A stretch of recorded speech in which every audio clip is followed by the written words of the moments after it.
Now here's something we hope you'll really like. Greetings, this is Spec Ops 56 and welcome to the Man Cave, otherwise known as my garage. This is going to be my first YouTube gun and ammo review video, so I hope that you'll bear with me and forgive me if it's not quite as smooth as Nuttin' Fancies or the Armory Channel or some of those guys. But I hope to improve with time. What I wanted to review for you today is my Man Cave Defense Shotgun. This shotgun started out life as the Enter Arms, I think it is, Hawk 981. It's actually made by Norinco in China. I don't know if you can make it out, but as you can see, it says right here, made in China. It's basically a Chinese-made clone of a Remington 870. There are a few differences. Most of the parts will interchange with the Remington 870. The exception is the barrel, because the barrel on this one is made of much thicker steel. In fact, this whole shotgun is made of thicker, heavier duty steel. Seems very heavy duty, well built. It's not as polished as a Remington, but then again, it costs maybe a third of what the Remington cost. I bought mine at Bud's gun shop last year for about $200 delivered to my local FFL. I just checked with Bud's and they're currently out of stock. In fact, most everybody seems to be out of stock on these. Sign of the times, I guess. I didn't take a picture of it before I made my modifications to it. So I'm putting up right now a couple of stock photographs of what it actually looked like when I received mine. And here they are.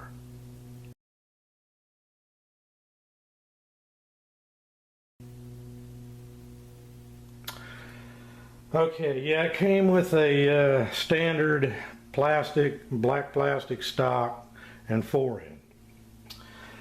Now, I got this gun for a specific reason, and that's to be my Man Cave Defense Shotgun.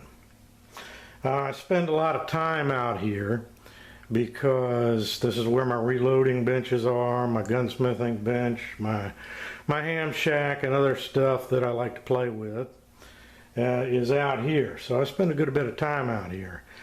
And in the summertime here in South Carolina, it gets pretty damn hot in here. So quite often when I'm working out here, I'll have the garage door open.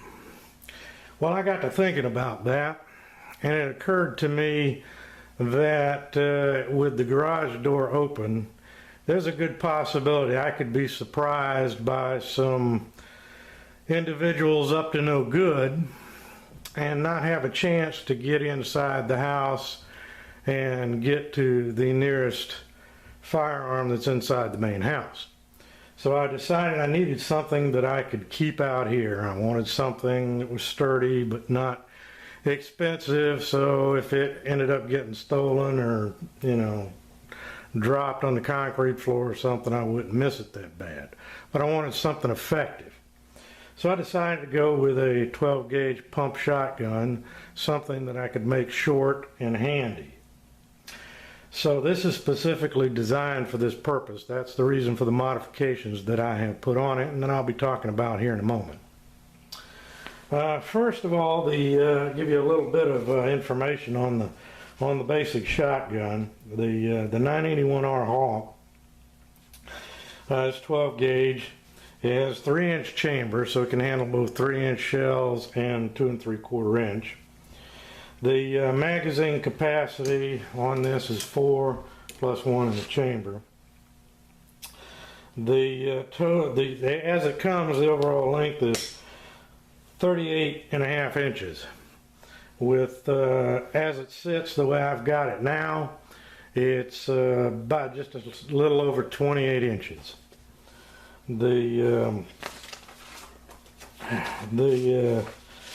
Oh, well, let's see. Sorry, I'm referring to my notes here.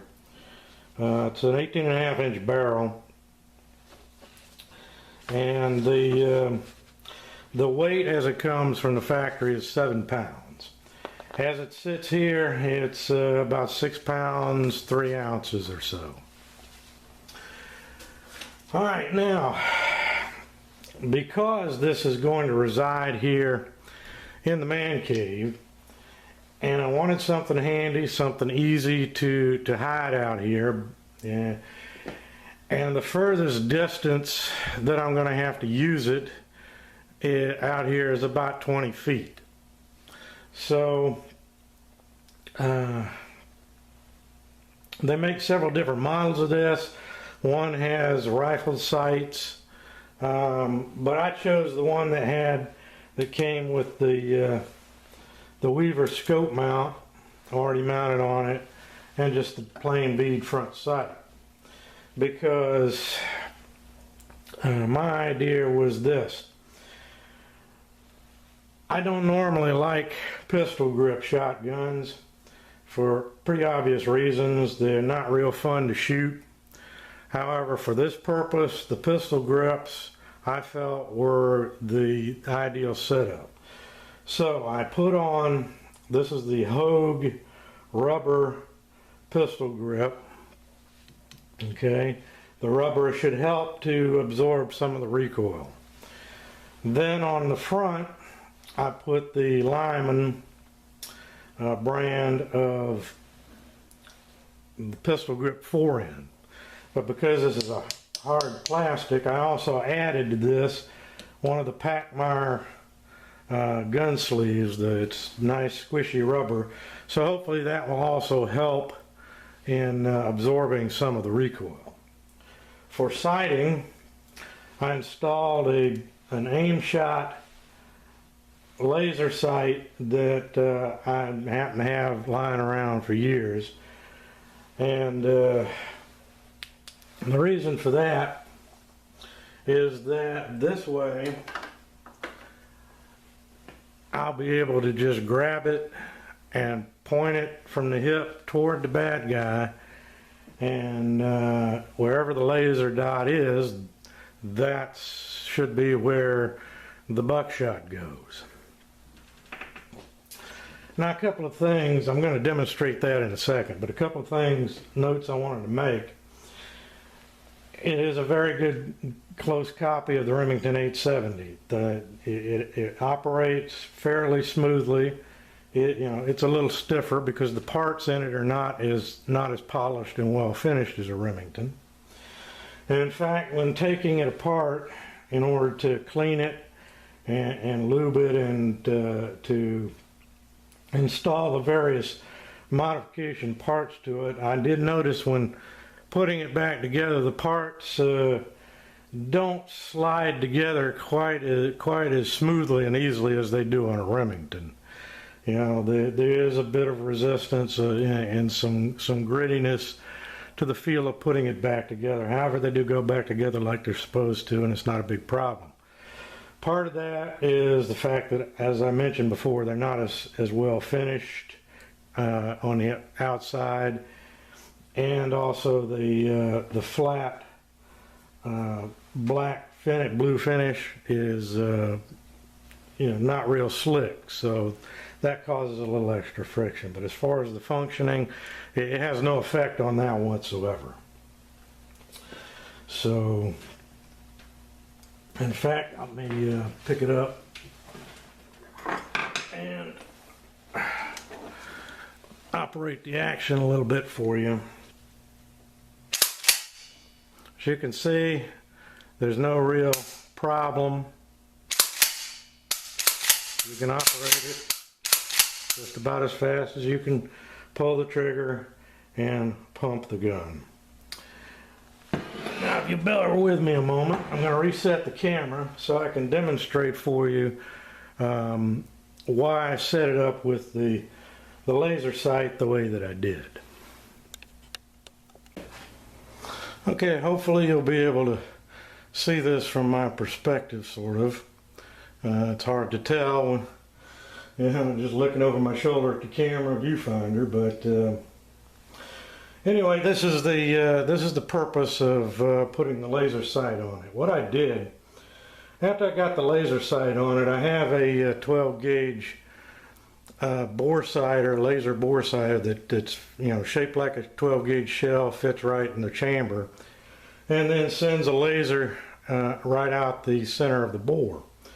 So once I mounted the laser sight on the mount, I put the bore sighter in the bore. I placed the gun in my gun vise and put the dot on the target, and then I just adjusted the dot from the laser sight to coincide with the dot from the bore sighter. I figured that ought to get me about as close as I can get. And so hopefully, you know, the bad guys come through the door. You can see the bad guy there in front of me. I'll just have, hopefully all I need to do is grab the shotgun up, press the laser sight activator, and hopefully wherever that dot happens to be, that is going to be where the buckshot will go. And hopefully that should ruin the bad guy's whole day. But I figured that that would be much faster than trying to shoulder one and sight down the sight, because I can pretty much, from whatever position I'm in, if I get knocked down before I've got the shotgun, you know, pointed at the bad guy, you know, if they're rushing me, then pretty much as fast as I can, from wherever I happen to be, I can, you know, just point and shoot. It doesn't get a whole lot simpler than that. So that's why I did this the way I did. You may see some value in this, and you know, I hope that you do. We're going to find out just how well this works in real life. Well, not real life, but on the range. I hope I never have to find out how it works in real life. But we're going to find out at the range how well my theory holds up.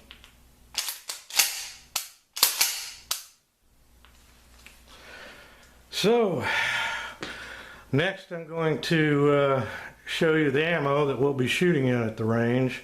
So I've got 4 loads that I intend to test this shotgun with. So this is actually a review of both the shotgun and the ammunition. So I'll show you the ammunition next. After that, we'll head out to the range and see what happens. Tune in tomorrow. Same bat time, same bat channel.